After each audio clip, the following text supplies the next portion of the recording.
Hey guys, so I know it's still just turning summer and people aren't going to school yet. I mean, maybe in the other hemispheres of the world, people are going back to school, but I decided the sooner that you know these tips, the better you're going to be off when it's actually time for you guys to go back to school. So that's why I wanted to make this video so early on in the summer. So my tips today are going to be for college freshmen. And I had wished that somebody had told me these tips way in advance before I had even started. So my first tip is that you want to make friends. I'm not saying go out and party to make friends, but when you go to your first class of the day or all the classes that you have for that day, you want to sit next to the person that you want to actually be friends with, whether it be a cute girl or it be a cute guy or somebody you might think is smart or you just like to get to know them better. Get the closest seat next to them, because I guarantee you eventually when class eventually goes on, you will begin to talk to them. You might actually eventually start to like them. You'll be grouped together in group work, and usually the people you sit next to are the people you're going to eventually talk to. It's just like in high school, you talk to the people who live in the vicinity of you. So always grab a seat next to somebody that you would potentially like to be friends with. My second tip would be that you need to wait to buy your books. Never ever buy your books before you go to class, because when you get to class, your teachers, most teachers will tell you they don't go buy the book. Don't buy the book because it's either too expensive, or they think it's outdated, or they think that the older books have just the same amount of information as the newer books, so they're going to probably try to save you money by telling you to get the older book instead of the newer book. Newer books can cost you about $300, and the older versions can cost you about $80, $20, so never buy your books before you go to class. Never. It is a trap. You will be poor. Do not do it. Now, if your teacher does say that they want you to buy the book, buy the old version or rent it online or buy it online. If you rent on Amazon, you can get most of your books for rent for only $20. I did that my sophomore year and my junior year, and it was only $20. Like, I saved so much. Most of my friends were complaining about how they had to cough up $400 for just 3 classes of books, and I only spent about like $20 on my books.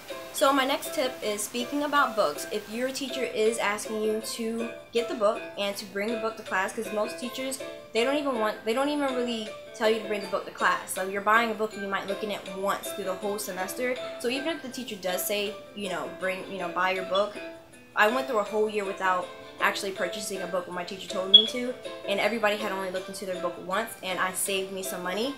But if your teacher is telling you that you need to bring your book, then here comes when you have to buy a book bag. Now, you might be taking 1 class a day, 3 classes a day, some people take 4 classes a day, maybe 2 a day. You don't need to bring your book. You don't need to bring every single book that you own in a book bag, because then you're going to be holding on to a book bag that's really, really heavy, and you don't even need all those books or all that paper. All you probably need is like 1 or 2 books, and you can carry that in your hand, and then you can interswap them from your car or from the dorm room that you live at. You don't need to bring every single book that you have bought and take it around school with you, and I've been seeing people who do that. And then on top of that, do not buy a roller book bag.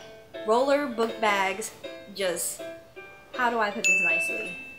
It's like, no, I'm not even going to say that. It just looks like you're a kid. Do not get a roller book bag, because you will be going up and down stairs. You will be walking down blocks to get to your classes. Like, your class might be down 1 block and your other class is 5 blocks away. Like, you will be walking when you're in college. So even though a roller book bag sounds like a good idea at the time, just take my advice with, don't bring every single book you own, and you should be fine.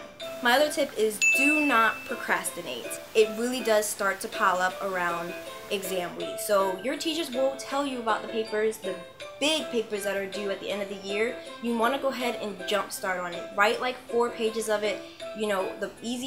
Write the easier parts of it, which would be like the first 4 pages, stuff that you already know, and you could just brainstorm and write it down. Type that up, and so by the time that the paper might be due, or when it's getting close to it being done, you already have a head start on it. Do not procrastinate, because you will be laying on your bed, staring up at your ceiling, crying about your life because you have like 5 different projects due back to back to back in 1 week. I've done it, I've been there, it's not fun. Do not procrastinate, because sometimes there's group work, and if you're procrastinating and your partner's procrastinating, you guys are going to be up at 4 a.m. trying to get stuff done at the last second. And I've had friends who told me that they stayed into the library until 4 a.m. in the morning when the paper was due at 7 a.m. So do not procrastinate. You will thank me later. So my last and final tip is don't skip class until the end of the year.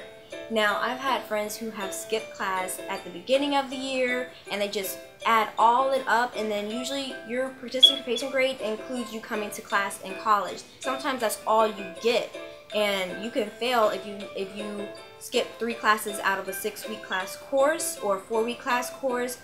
They give you a certain amount of skips that you can get. So if you've already used up 3 or 5 of your skips, you're not leaving room for emergencies or the days that you really need to pick to not go to class to do your exams. So what I do is I save all my skip days until the end of the year. So when you're at the end of the year, usually it's presentation time. There are some classes that will not have a final exam where you have to take a test. They'll have a presentation. So if you've already done your presentation or your teacher told you what day your presentation is, you can choose to use your days that you have left over because you didn't skip and not come to class. You can either use the time before your presentation to skip and just do your project, or when you've already done your project and you present it, you can use those last few days of school when everybody else is presenting to not come because you saved all your tardies or your skips. So you are offered 3 to 5 skips per class depending on the class. So save those for emergencies or times you need to just take to study or do other classwork, or just save them if you don't want to come to class anymore at the end of the year and you won't be penalized for it. So those are my tips for you guys for college freshmen. I wish somebody had told me these when I was younger. I would have saved money, I would have saved time, I would have saved my depression because I didn't get some of my work done beforehand and then stressed out at the end because I have so much stuff to do at the same time. And I mean, these tips really do help, and I think you guys should take my advice. So just remember, pay for your books online. Rent them or pay for them online because it will be cheaper. That is the best #1 tip that if you take anything out of this video is to rent or pay for the books online because it will save you hundreds of dollars. So I will talk to you guys later. Bye.